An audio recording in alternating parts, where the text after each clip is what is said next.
Welcome back to the Movie Draft House. I'm your host, Mark, joined by co-host Jeff. Good evening, sir. Good evening. I got How's it nothing to going? say to you. Why? I don't know. Why?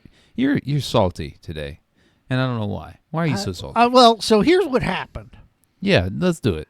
I watched this movie a week ago because Let's air the grievances. In the real world, we took a week off. Nobody noticed because we've recorded ahead. Right. But I watched this a week early, and now I couldn't bring myself to sit through it again. Okay. So I'm going to have to pull from memory. I'm going to have to rely on you. That's fine. But before we get into what we watched this week, we got to plug some music. And this month we've got the hip hop female duo Flyin' a Boss. They're from Los Angeles, and they're doing big things on the TikTok. They're doing huge things on the TikTok. They're like overnight blow up sensation. But we are proud to feature their track Trash Boy here on the podcast. Be sure to hit the show notes where you can follow the links to their social media accounts. Make sure to give them a like, a follow, and a subscribe, and make sure you're telling them, hey, the Movie Draft House sent me. Maybe you want to plug some of their content too. Anyways, no, we appreciate them. They're doing big things. Thanks, Flyin' a Boss. What do you think of that Trash Boy song, by the way? I was wondering which of the two of us they're talking about. Probably it's for you. sure. It's for sure me. Okay. We're on the same page then. I'm not a trash boy, but you're much less of a trash boy. That's true. I'm clean. Got a haircut. I mean, you're clean shaven. Look at you. You're up here on YouTube. People don't recognize you now. I know. I've got a haircut. I've shaved. You've got a haircut. I'm down to just the goatee to hide the double chin.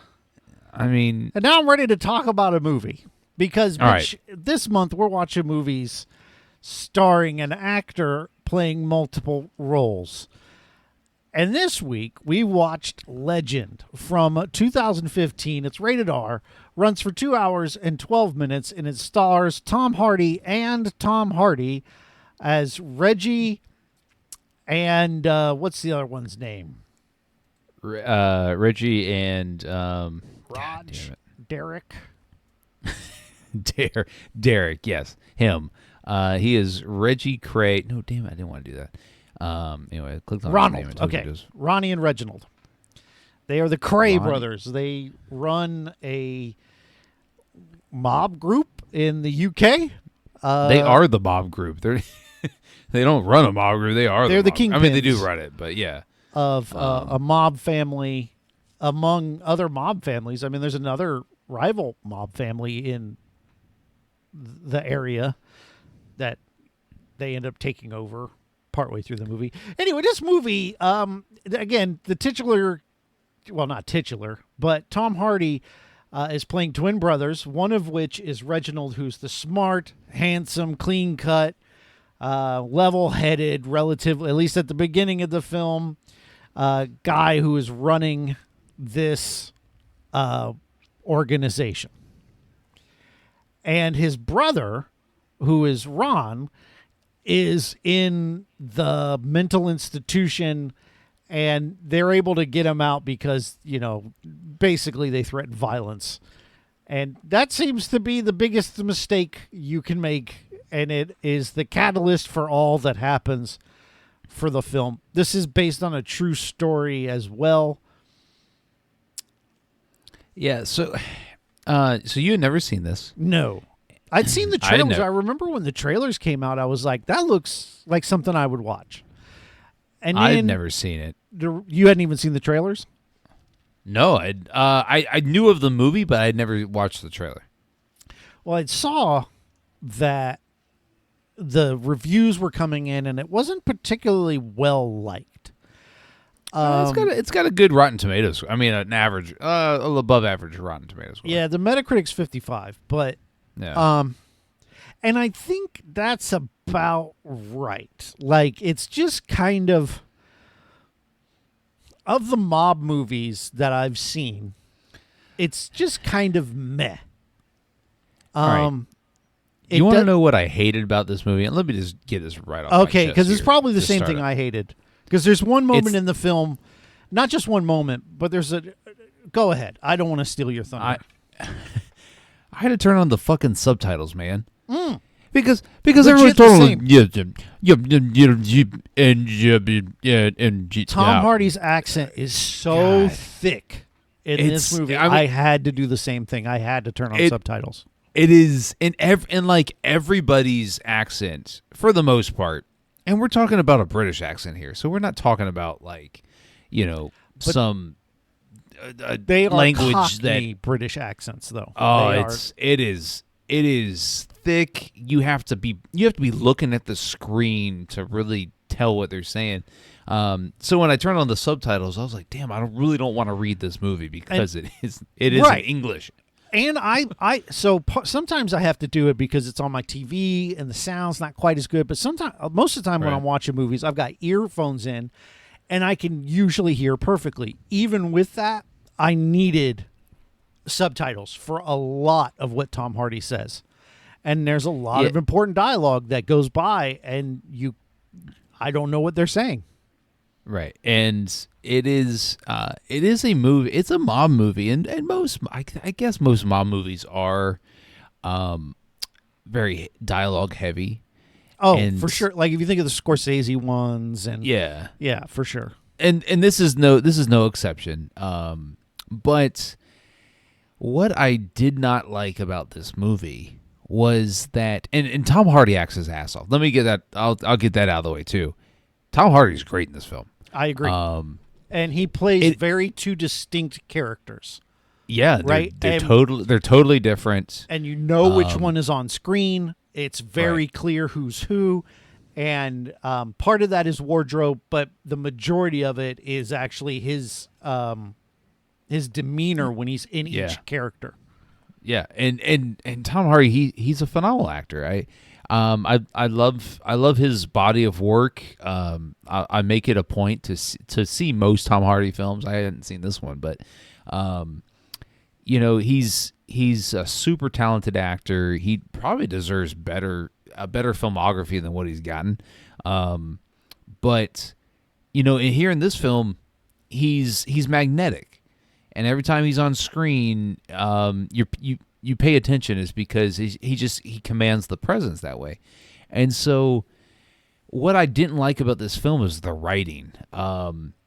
His character is just very just one-dimensional.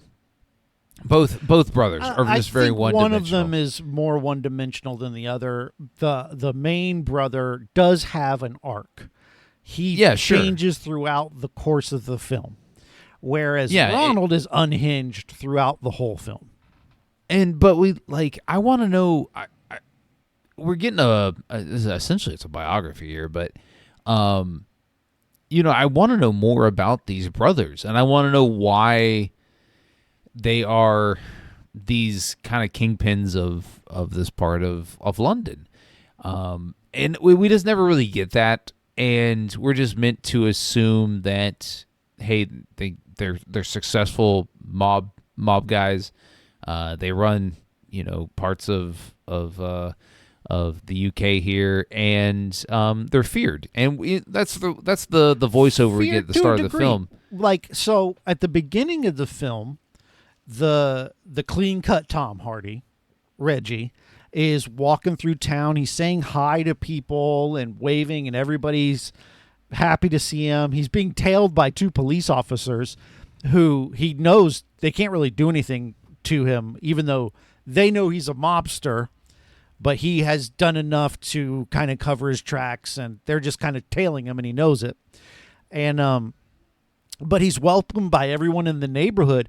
But by the end of the film, people are then they're fearing him. Then they're running from him. Like one of the women in the opening scene, he says, "Hey, say hi to whoever," and they're getting along. Like he is this mob boss who seemingly, as long as you're not on the other side of him mob wise, you're fine, right? But that changes throughout the course of the film to the point where by the end, nobody likes him. and they run from him when they see him, including some of those same people in that opening scene. Yeah, he I enjoyed honestly I enjoyed Tom Hardy and Emily Browning's scenes more than I did I guess kind of Tom Hardy's scenes acting opposite himself. Generally speaking, I'm with you. I'm not on board with the two on scene. However, the scenes with just Ron and his harem of men, I loved all of that shit. When he's running the mob, Taron Egerton in this film excellent, is awesome. And there's He's another awesome. guy, I don't know who plays his other. So Ron is a gay man in this film, openly in an era where that's not, acceptable, and some really awesome scenes around that because he's very blunt about it. He first gets introduced to, so Reggie is dating Emily Browning, and when Reggie introduces her to Ron's like the first thing he says is, "I'm a homosexual," because Terrence Edgerton is leaving his trailer and all that other stuff. So he has a couple young men that he always has around him. That are not only his sort of right-hand men, but also his lovers. And when he's running, like there's a portion of the film where Reggie, who's the responsible, intelligent, knows how to the ins and outs of running a mob family, is in jail, and it's all on Ron. That sequence, I really liked how like he ran things with fear, and like his whole intensity of that character was so dangerous. I really liked that part. Yeah, and that's what gets me about this film is because there's just sequences that I'm like, yeah, this is good, and then we go through lulls of just like kind of just not pointless dialogue, but almost unneeded dialogue, and I'm like, I don't need to know all this stuff about like Las Vegas guys, and I like him going to jail. I don't need all of that. There are scenes in there that I know what you're saying because there's a lot of lulls, but each of those things usually has like one little scene where I'm like, yeah, but that was pretty good. So like when he goes to jail, Reginald, and he gets beaten up by the guards, and he steals their cuffs and then beats the shit out of the guard. I loved that sequence. Like he's going to out violence you. I really like that sequence. And then there's like the argument between like the banker and Ron, where Ron just doesn't like him. I loved all that. What's his name? He's from Harry Potter. David Thewlis. Sure. He's awesome. He's good in everything. He's good in everything. I love him. And when he popped up here, I was like, fuck yes, let's go. And I felt the same way about Paul Bettany when he popped up. Man, I forgot about that completely. Again, I saw this a week ago. But, dude, all the Paul Bettany stuff was excellent. And I was ready for this movie to be the Cray brothers versus Paul Bettany. Hell yeah, this is going to be dope. Paul Bettany goes out in the first 10 minutes of this movie. Right. Like, he shows up, he's torturing a dude, and then he gets busted by the cops, and you don't see him again for the rest of the film. Why did they get Paul Bettany to do that role, kill it? And I know it's based on a true story, so they probably had to at least oblige to life as much as possible. But I was disappointed we didn't get more Paul Bettany here. He did such a great job. His torture sequence where he's dressed up as a judge, his cronies are around him. They're all playing along and having a good time in this torture scene. And it's this dark piece of humor that worked for me, and I wanted more of it. Yeah. I don't understand. And that you ever seen Lock, Stock, and Two Smoking Barrels or maybe. Snatch? No, definitely not Snatch. But that scene with Paul Bettany reminded me of a scene out of Snatch. It's a Guy Ritchie kind of thing. Mm-hmm. He got his start in Hollywood making films set in London and around the UK, and it's just like kind of witty dialogue, but stylistic. The camera shooting things stylistically and all and that. So that scene reminded me of that. And I was like, I was like, damn. I said that's a weird scene to have in this movie, but I like it. Because we didn't get anything else in the film like that scene. Yeah. And that's kind of early on in the film, and I'm thinking, I'm still like, am I on board with this film? I don't know. And so that crept me closer to being like, okay, I'm invested. And then we didn't get anything like it. And so like I kept going through these peaks and valleys of just different emotions with this film that I'm like, do I like it? I don't think so. Oh, okay, now we're on a good scene, so I think I like this movie. And then we'd go back to some valleys of just needless dialogue, and I'm just like, fuck, how much more of this movie do we got? And that's the other thing, is this movie's long. And it feels long. I wouldn't say it's as. 2:12. Anything over 2 is kind of long,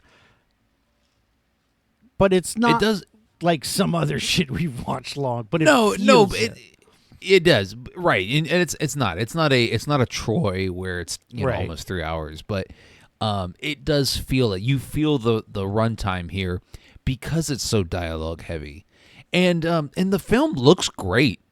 Like, it does. It does look great. It is like my daughter walked in as I was watching it, and she's like, "Why are you watching this old movie?" I was like, "What are you talking about, old movie?" She's like, "This looks like it was done 100 years ago." And I'm like, "Well, it was 1960s, it's not 100 years ago." But I said it came out in 2015, and she's like, "Really?" And I said, "Yeah, you were alive during when this movie came out." But the movie looks great. It looks authentic. It has a very early, or not, I don't know how to couch it, but it does look authentic. It looks authentic to that time and period or location, and there's several bar scenes, club scenes, and Tom Hardy says early on in the film to Emily Browning, Emily Browning's very good in this film.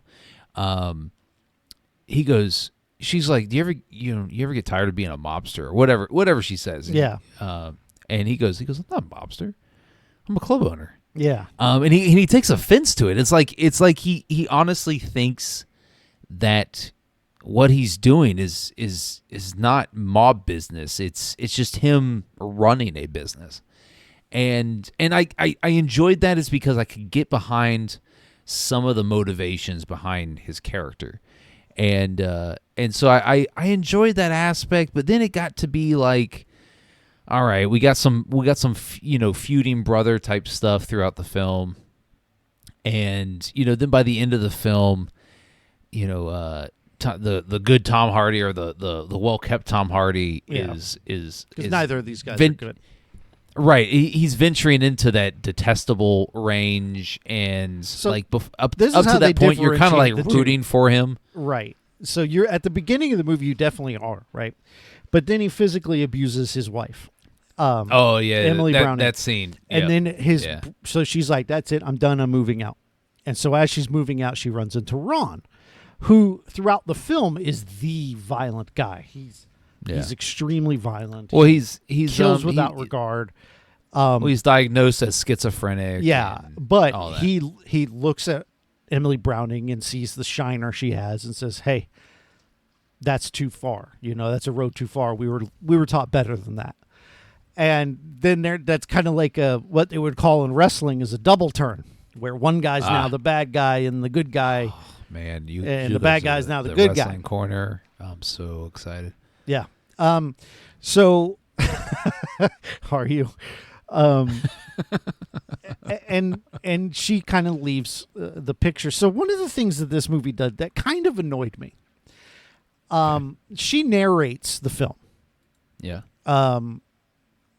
And then about the 75% mark, somewhere in there, she commits suicide. And she's still narrating and is like, I bet you thought because I was narrating that I'm going to make it through this. Well, you're wrong. I hated that. That is so stupid. What I would have preferred, and I don't mind her narrating, what would have been more effective is if she stopped narrating. They, like in the And, like, timeline, we just never heard right? from her again. And then and it's one of those things where I think that you wouldn't even notice until your second viewing. And I think that would make it that would make it more effective. But playing a joke on the audience, deliberately deceiving them that way, and then pointing it out, right? Because if you have her be the narrator, you already know, and she says it, you're assuming I'm making it through this. So they know, as the writers, that by making her the narrator, it sets in our mind that she's going to be okay. Yeah. And then if she just disappears and then she dies, there's a shock to us, and it becomes more effective that way. But when you point out the magic trick, it loses its charm. And I think, to me, I was eye-rolling at that point, because it could have been done either if she doesn't narrate at all, but I also think that the idea of narrating and then she just disappears, you don't notice, and then you see her dead in the film, and you're like, oh, shit, maybe you're not even registering why it's hitting you so hard that you really thought she was going to be okay. And then when you watch it again, and the first time her narration kicks in, you go, oh, shit, they got me, just... Right. It was bullshit. It was a really stupid choice. And that's the thing about this film that gets me, is that it is trying its hardest to be a really, really good film. You can tell it does. You can tell that it's made with care. It is not rushed. It was produced by Sony, I guess, or went through Sony's production. But it was an independent film studio made this, and you can tell that the people in this film care about what's being presented, and I appreciate that. Because we watch films all the time where it's just like, oh, this film was shit, it's garbage because X, Y, and Z. But here, the filmmakers are trying very hard to make this a good movie. Actors are trying very hard to portray accuracy and believability and all this, and it falls short. And it's no fault of Tom Hardy's, and I don't think it's any fault of the director. I think honestly, it's a lot of the writing. Yeah, but I think the director gets to make a lot of those calls, right? Yeah, he probably does. Script is never really final, but maybe I could be wrong on that. I don't want to talk out of my ass, and I do agree that's what that we do it. We talk out of our asses here. Oh, okay. The pacing, and I say we, I mean me. You. The pacing is off, and I think that's a big thing. But how I would sum up the movie is that it's worse than the sum of its parts, right? You hear films are greater than the sum of its parts. Not this. There's a lot right here. Mm-hmm. But the pacing is so off, and there are some really bad choices, the narration specifically, that really took me out of the film, that keep it from being good.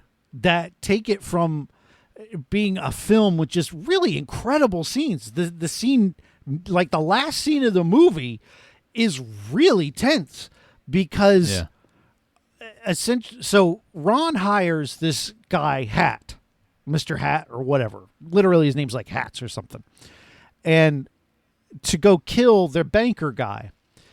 And Reggie's like, no, the banker guy is. It's important that we keep him in the fold. But by shooting the banker guy and failing, like it was supposed to be a hit attempt, but the guy sucks. He shot him, and then, it pissed banker guy off, and then he rolls over on everyone for immunity. And it basically brings down the entire cartel.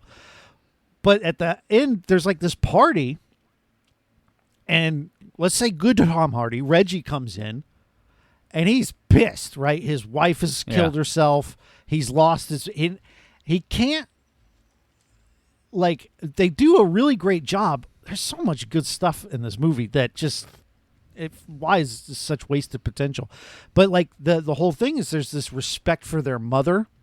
Their mother is in only a handful of scenes, but the movie does a really good job of expressing what she means to them and their respect for her, and also her love for Ron kind of falls on Reggie and the expectation that he protect him, because he is definitely got special needs, and a lot of, like, his temperament is really crazy.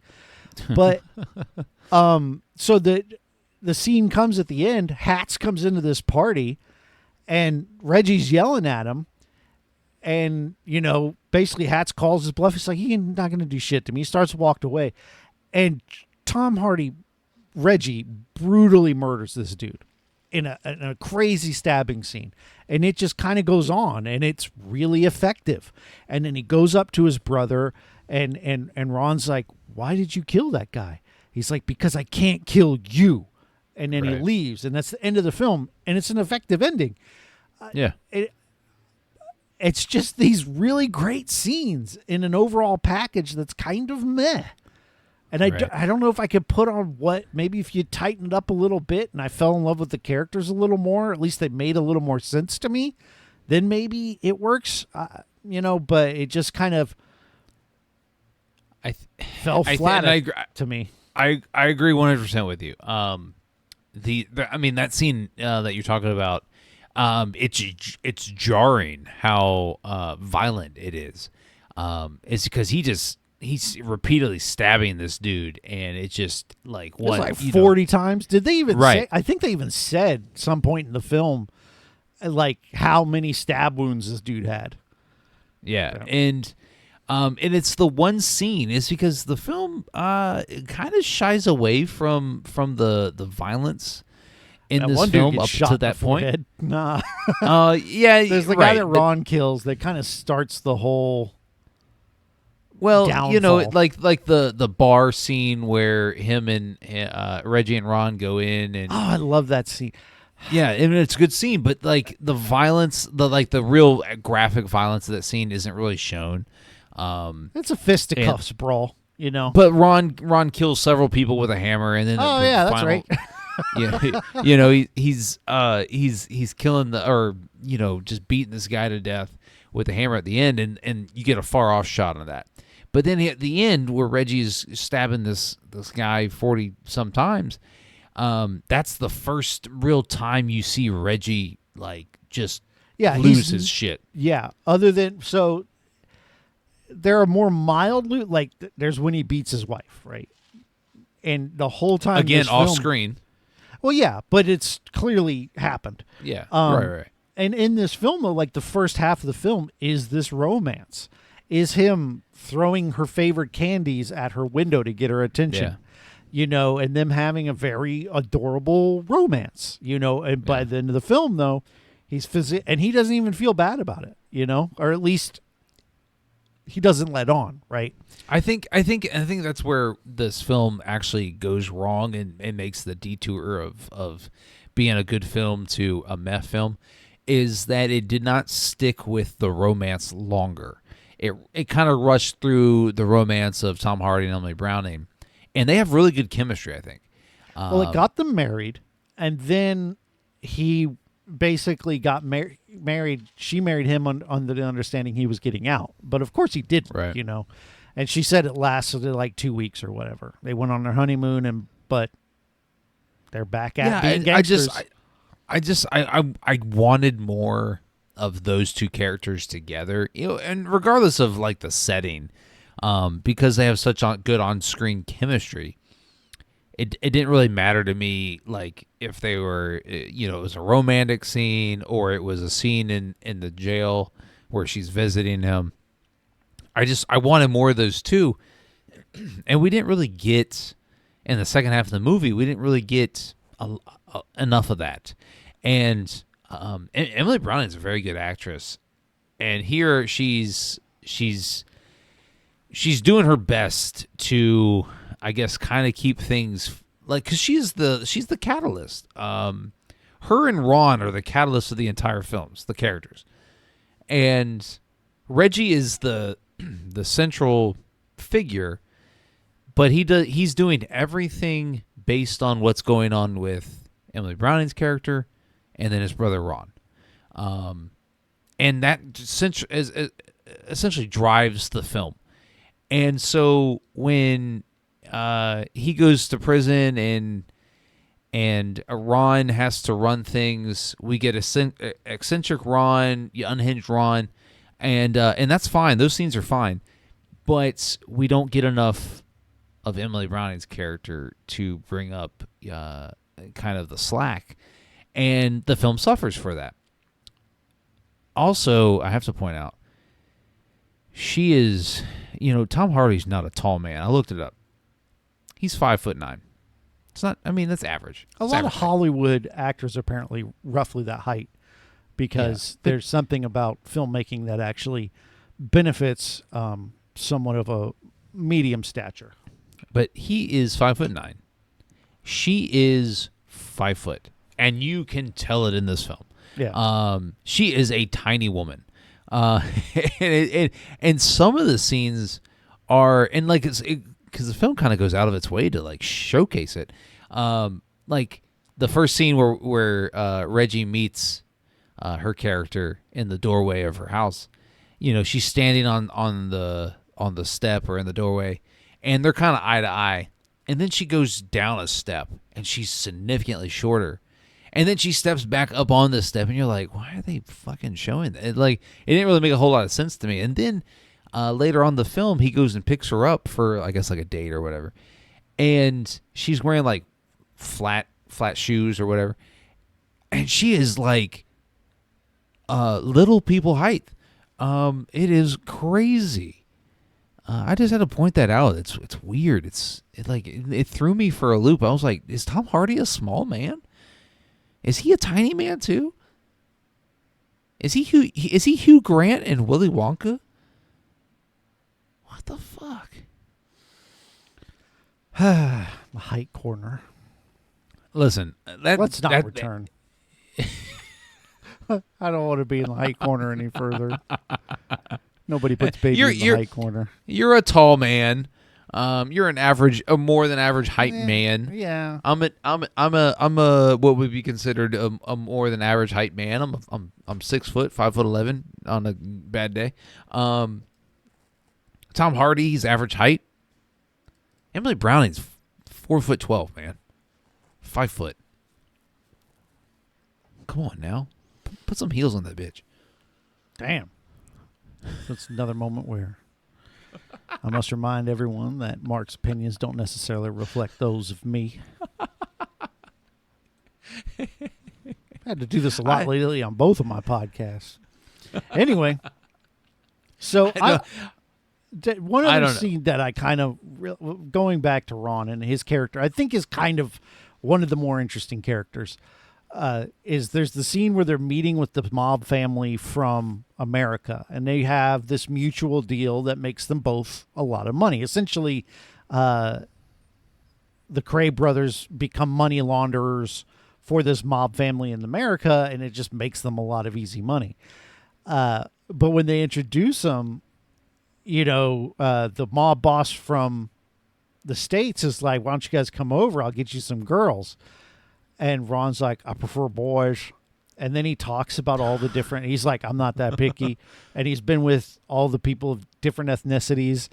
And the guy's just kind of shocked that he just is so open about being gay in this era when it's definitely, I don't know, 50s, 40s, 30s, was definitely not 60s. Okay.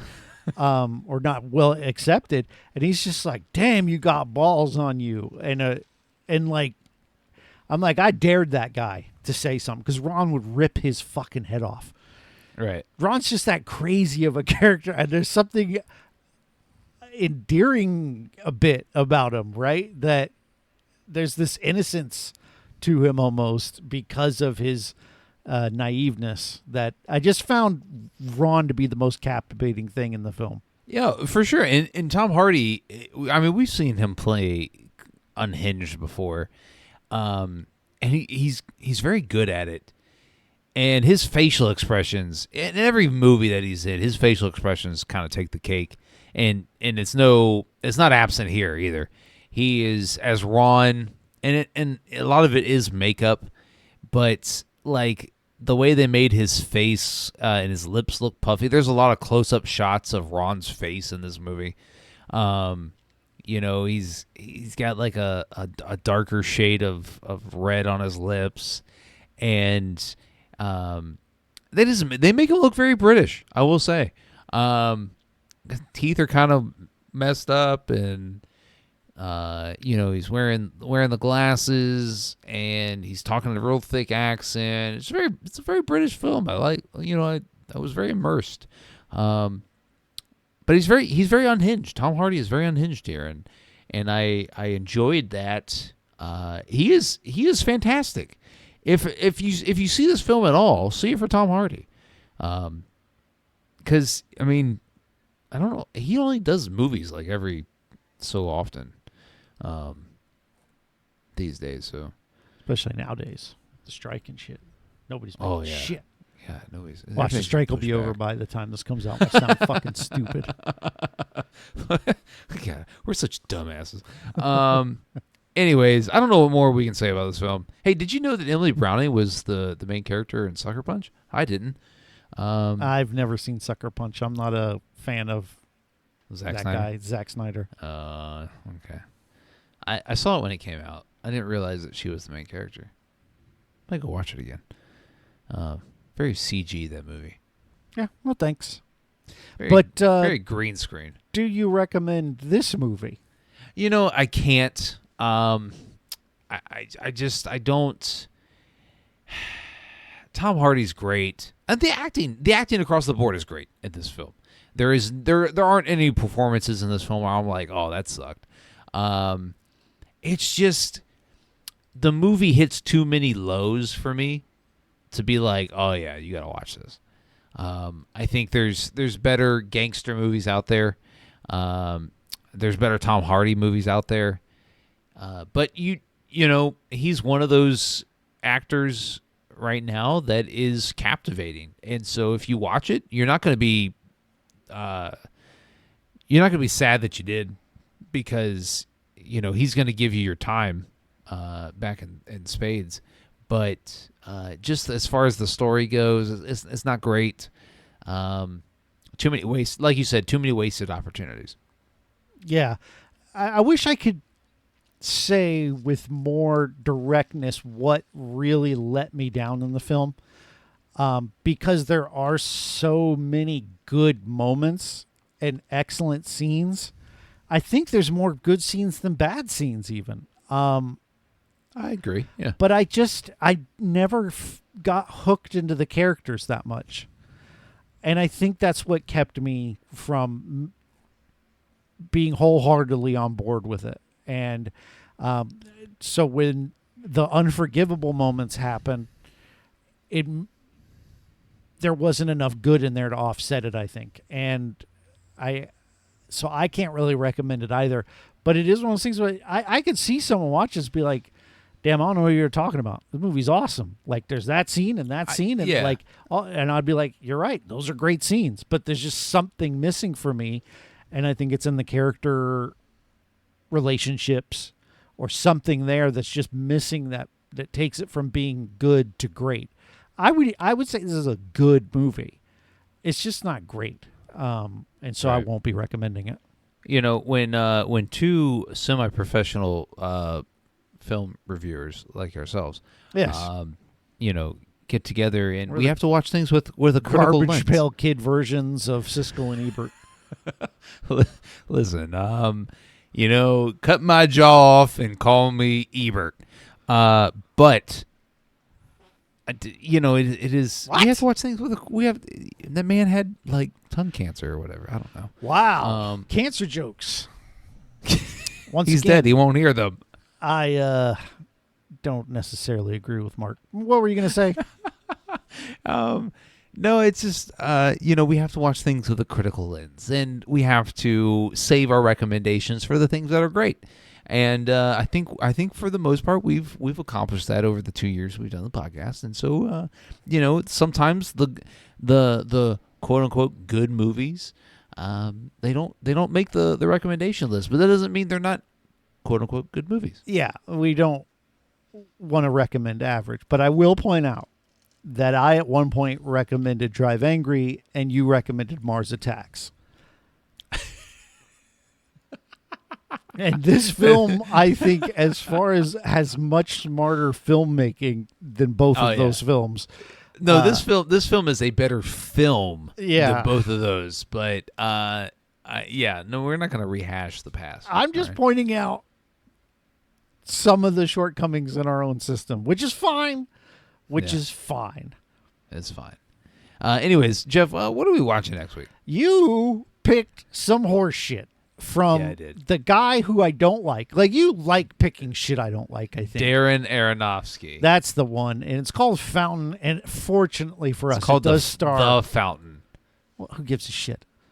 Fortunately, it does star our own man crush in Hugh Jackman. Yes. So we're going to double dip in the Jackman this month. We're going to we are jacking. I'm going to guess that this is going to be the worst of the two. Oh, God. I am predicting by a landslide. Wait, the worst of two? Is going to be of the two Jackman films. It's going to be the worst film we watch this month. I'm going to say that. What? I mean, at least save that for the final fucking episode of this month. That. This movie sucks ass. Haven't even watched it yet. It's a huge piece of shit, and I don't recommend it. I'm going to edit. You can edit this part out, put it at the tail end of next week's episode, and it will fit. I promise you. I'm going to put it at the fucking front. All right? That works for me. That way people Watch know. me love it. I'm trying to set myself up for success in that. I'm hoping I'm wrong. I hope I'm like, damn, I'm wrong, but I won't be. Darren Aronofsky fucking sucks. As a director, he's probably a normal, balanced human being, but I hate his movies. Anyways, we want to give another shout out to the music this month, and the music this month is brought to you by, once again, Flying a Boss, the Los Angeles hip hop duo, doing big things on the social media with their song Trash Boy. Make sure you hit the show notes, get all the links, follow, like, and subscribe their music. You can get their music wherever you get yours from. We appreciate them. And if you want to follow Jeff on Twitter, you can find him at Podcast by Jeff and be like, hey, man, Darren Aronofsky's not so bad. Darren Aronofsky sucks. That will be my reply. You don't even have to message me. That's what I will say. That's that Podcast by Jeff. I think you said it, but I'm not sure. But if you want to get in touch with Mark and say, man, 30 Days of Leto, you teased it years ago. It's on the calendar, man. I got it. Yeah, okay. We're going to get it. I got it all planned out. We're going to get it. Finally. We got to do Leto month to go with 30 Days of Leto. I don't know. It's on. I have it set up to be on the YouTube studio. It's Jared Leto Jared Leto film reviews or whatever. So go follow Mark on Twitter at I Heard You Liked. Give him some recommendations of some Leto that he should have to sit through. But I'll sit through any Leto. Yeah, we know. But if you wanted to hear something from people sitting through one person's creative endeavors, you could go check out Chronologically. We're in season 3. We're reviewing the films of M. Night Shyamalan, including some that you may not have heard of. Did you know he did a film with Rosie O'Donnell? Oh, Takes place in a Catholic school. Yeah. Oh, so go check that feed out for those episodes. And I think that's all of my stuff. Check out the YouTube channel, though. Yeah, no, we're on all your... So if you want to follow the podcast anywhere, we're on all your favorite social media channels at Movie Draft House. What about that Threads? Facebook Threads? Oh, and we're not on the Facebook thread. No, again, we're dating this. It's the metaverse Threads. We recorded this a month ago, and it doesn't Threads apply. might be shut down by now. Yeah, exactly. No, we're at Movie Draft House. You can find us on all your social media. Be sure if you're watching this on YouTube, hit the subscribe button as it pops up down below. You be doing us a favor, and we appreciate you.